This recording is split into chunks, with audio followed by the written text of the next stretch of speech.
রাজনৈতিক সংস্কৃতির যে একটা বিকাশ ঘটানোর যে বিএনপির যে দায়, সেই জায়গা কি বিএনপি আছে? না, সেটা তো তাকে সেভাবে সুস্থতার ধারায় নিয়ে আসতে হবে। সময় দিতে হবে। দীর্ঘকাল ধরে যে একটা সুস্থ রাজনীতির অভাব ছিল, সেটার ফলেই কিন্তু এই নৈরাজ্যগুলি, বিশৃঙ্খলা, এই অশ্লীলতা এগুলি বিস্তার লাভ করেছে। ফলে এটাকে একটা সুস্থ ধারায় ফিরিয়ে আনার জন্য অতি অবশ্যই সময় লাগবে এবং মাইন্ডসেটটাকে চেঞ্জ করতে হবে। প্রত্যেকেরই দায়িত্ব আছে। এটা সরকার, পুলিশ দিয়ে কিংবা আইন দিয়ে তো পারবে না। প্রত্যেকটা মানুষের মধ্যে যদি আমরা সেই চেতনাটা সঞ্চার করতে পারি, একটা শুভ কল্যাণের দিকে তাদেরকে নিতে পারি, একটা যদি 3 মূল্যবোধ মাসে তো সরকারের অনেক উদ্যোগ দেখলাম, এই জন্য কি 3 উদ্যোগ মাস তো দেখছেন? খুব যথেষ্ট সময় নয়। এই উদ্যোগ নিতে কি 3 মাসের এখন সময়ের না, প্রয়োজন এটা আছে কিন্তু আসলে সরকারের আগেই জন্য?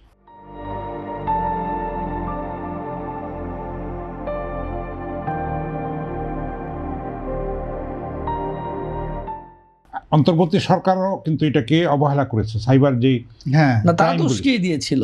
হ্যাঁ, উস্কে দিয়েছিল, মব সংস্কৃতিকে উস্কে দিয়েছিল।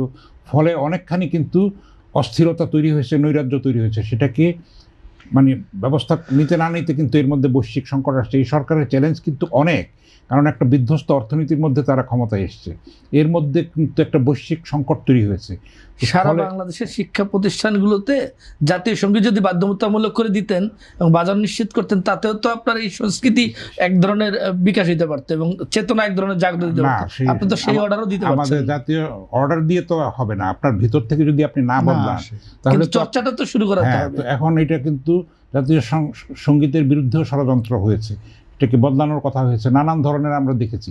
তো সেগুলি তো একটা আস্তে আস্তে থিতিয়ে আসছে। তো একটু সময় দিবেন আপনি। 3 মাসের মধ্যেই কিন্তু অনেক কিছু 3 মাস বড় হয়নি, 70 পরিবর্তন আশা 70 করতে পারেন। হ্যাঁ, সেটা আশা করতে পারেন না। আস্তে আস্তে কিন্তু এটার পরিবর্তনটা আসছে, একটু স্লো। আমরা চাচ্ছি যে খুব দ্রুত পরিবর্তনটা হয়ে যাক। দ্রুত এটা হবে না। আমাদের সেই ধারার মধ্যে ফিরে আসতে সময় লাগবে। সুস্থ রাজনীতি হলো সব কিছুর মূলে।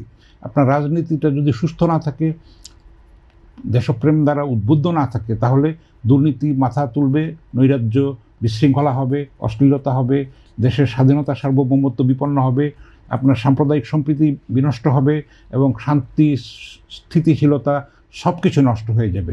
মূল্যবোধটা নষ্ট হয়ে গেলে আপনি এই যে এত যে হানাহানি হচ্ছে, কিশোর গ্যাংয়ের যে অত্যাচার হচ্ছে, যৌন নিপীড়ন, যৌন সহিংসতা যে বেড়ে চলেছে, সেটা কি এই 3 মাসের সরকারকে আপনি দায়ী করতে পারেন? পারেন না। এটা দীর্ঘ ধারাবাহিক একটা জঞ্জালের একটা বহিঃপ্রকাশ ঘটেছে চারদিকে।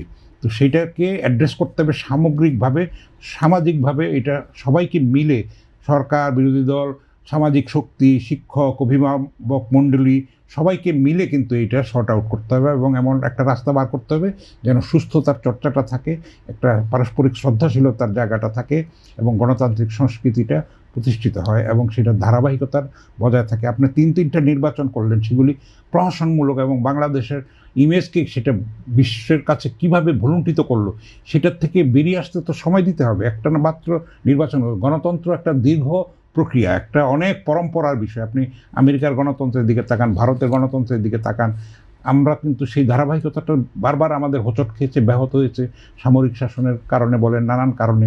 55 বছরে কিন্তু আমরা সুস্থিরভাবে ধারাবাহিক গণতন্ত্রের চর্চাটা করতে পারিনি। ফলে এই সংকটগুলি ফুটে বেরিয়েছে, একটা ক্ষত, ক্যান্সারের ক্ষতের মতো আসলে।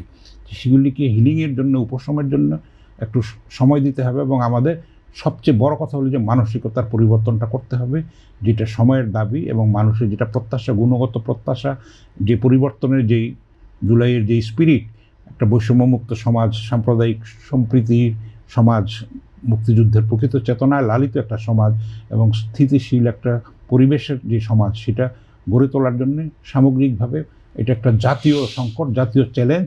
সবাই মিলে যেন আমরা এটা মোকাবেলা করি।